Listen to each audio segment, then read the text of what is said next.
নাজারা বিভাগে নাজারা পরীক্ষাতে প্রথম স্থান অধিকার করেছে মোহাম্মদ জিহাদ হাসান। सब बनता है ये रोशन जलमल महफिल है इल्मो अमल का मजमा है ये कौमी मदारी सल्ली अला रसूलिल करीम अम्मा बाद। আলহামদুলিল্লাহ, মোটামুটি প্রথম সাময়িক পরীক্ষা, বছরে 3টা পরীক্ষা প্রত্যেকটা প্রতিষ্ঠানেই তোমাদের 3টা সেমিস্টার হয়। এর মধ্যে আমাদের আজকের যে সেমিস্টার সেটা হচ্ছে প্রথম সেমিস্টার পরীক্ষা বা প্রথম সাময়িক পরীক্ষা। এরপরে আরো 2টা সেমিস্টার হবে, দ্বিতীয় সাময়িক এবং হচ্ছে বার্ষিক পরীক্ষা, যেটাকে বলে বছর শেষে বার্ষিক পরীক্ষা। তো ইতিপূর্বে তোমাদের প্রত্যেক মাসে আমরা মাসিক পরীক্ষা নিয়েছি। এই মাসিক পরীক্ষার দ্বারা তোমাদের অবস্থান তোমাদের যাচাই করার জন্য তোমাদেরকে ব্যবস্থা করে দিয়েছেন, যাতে করে তোমরা প্রথম সাময়িক পরীক্ষাতে ভালো করো। এর আগে প্রায় 3টা পরীক্ষা হয়েছে, সম্ভবত মাসিক পরীক্ষা, এবং ফলাফল দেওয়া হয়েছে। তো 3টা পরীক্ষা নেওয়ার পরে প্রথম সেমিস্টার পরীক্ষা নেওয়া হয়েছে। যাই হোক, বেশি কথা না বলি, তোমাদের আজকে ফলাফল, এটা তো প্রথম সাময়িক পরীক্ষা। এরপরে হচ্ছে আরো 2টা সেমিস্টার আছে, বার্ষিক পরীক্ষা হচ্ছে মেইন। তো বছর শেষে যে পরীক্ষাটা, সেটাই হচ্ছে তোমাদের সারা বছর তুমি কি পড়ছো, তোমার কতটুকু ফায়দা হয়েছে, কতটুকু তোমার এলেম অর্জন হয়েছে কি হয় নাই, এটা তুমি বুঝতে পারবে। তো এখন তো 1/3 পড়া হয়েছে, 1/3 মধ্যেই এই পরীক্ষার ফলাফল দেওয়া হয়েছে। তো এতে যারা পিছাই গেছো, মন খারাপের কোনো কারণ নাই, সামনে আরো 2টা সুযোগ আছে। এই পরীক্ষায় যারা পিছাই গেছো, সামনের সেমিস্টারে চেষ্টা করো আরো আগানোর জন্য। এবং এইভাবে 3টা সেমিস্টার, মানে প্রথমবার যারা খারাপ করতেছো, দ্বিতীয়বার সুযোগ আছে, দ্বিতীয়বার খারাপ করলে তৃতীয়বার লাস্ট সুযোগ আছে। সুযোগ একবার না, শুধু 3বার। তো যাই হোক, যার যার অবস্থা বিবেচনা করে নিজে বিবেচনা করবে, আমার রেজাল্ট কি, আমার নাম্বার কি, আমি কোথায় কম পাইলাম, বাস তুমি তোমার রেজাল্ট তুমি বিবেচনা করবা, শেষে তুমি আগাবে। তো যাই হোক, আজকের পরীক্ষার প্রথম সাময়িক পরীক্ষার সবাই 1 নম্বরে যাওয়ার চিন্তা ভাবনা করো। 3জন পারে তো ওই চিন্তা নিয়ে বসে থাকো যে পুরস্কার একটা না একটা পাবো, না, একটা পুরস্কার থাকবে। ওই নাম্বারে যাওয়ার সবাই টার্গেট রাখো যে আমি 1 নম্বরে যাবে, পুরস্কার আমাকে পেতে হবে। ছাত্র 3জন, একজনে 3 নম্বরে হয়েছে, লাভ কি? হুজুর আমার বলতেছে 1, ছাত্র কয়জন? 1জন। এই জন্য পুরস্কার একটাই, ওই 1 নম্বরে যাওয়ার চিন্তা ভাবনা করো সবাই, বুঝতে পারছো?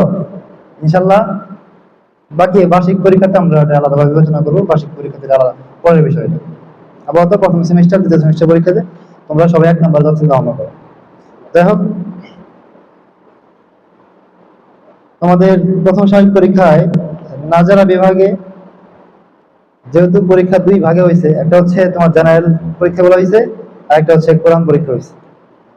তো নাজারা বিভাগে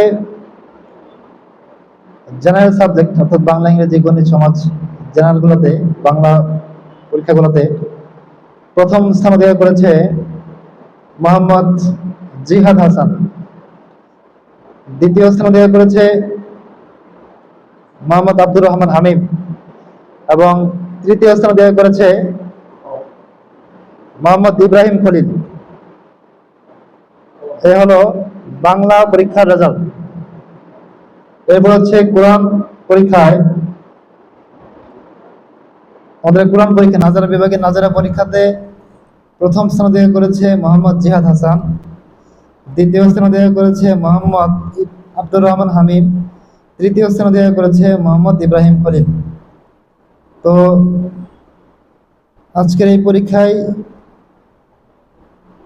2 বিভাগেই, 2 পরীক্ষাতেই প্রথম স্থান অধিকার করেছে মোহাম্মদ জিহাদ হাসান। তো আমি হুজুরকে অনুরোধ করবো জিহাদ হাসানের পুরস্কারটা জিহাদকে উঠায় দেওয়ার জন্য, প্রথম পুরস্কার।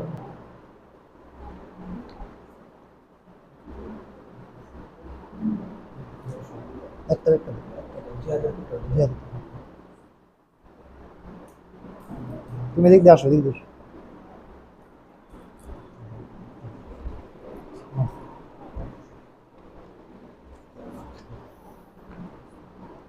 এরপর হচ্ছে হিফজুল কোরআন বিভাগে বাংলা এবং জেনারেল এবং হিফজুল কোরআন উভয় পরীক্ষাতেই প্রথম স্থান অধিকার করেছে মোহাম্মদ সিফাত হাসান। দ্বিতীয় স্থান অধিকার করেছে মোহাম্মদ তানজিলুর রহমান। তৃতীয় স্থান অধিকার করেছে মোহাম্মদ মাহিম হাসান। আমি প্রথম স্থান অধিকারী মোহাম্মদ সিফাত হাসানকে পুরস্কার গ্রহণের জন্য অনুরোধ জানাচ্ছি।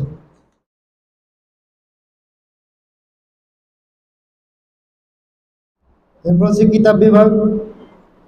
প্রথম বর্ষে আরবি পরীক্ষাগুলোতে দর্শী কিতাবে প্রথম স্থান অধিকার করেছে মোহাম্মদ মেহেদী হাসান ফাহিম। দ্বিতীয় স্থান অধিকার করেছে মোহাম্মদ নূর হুসাইন। তৃতীয় স্থান অধিকার করেছে মোহাম্মদ আদনান। আমি প্রথম স্থান অধিকারী মেহেদী হাসান ফাহিমকে পুরস্কার গ্রহণের জন্য অনুরোধ জানাচ্ছি। হিফজুল কোরআন বিভাগে বাংলাতে সাইম হাসান ক্লাস 4 থেকে প্রত্যেকটা বিষয়ে সর্বোচ্চ নম্বর পেয়েছে। তো সেই হিসেবে আমরা সাইমকে পুরস্কৃত করছি। সাইম আসুন।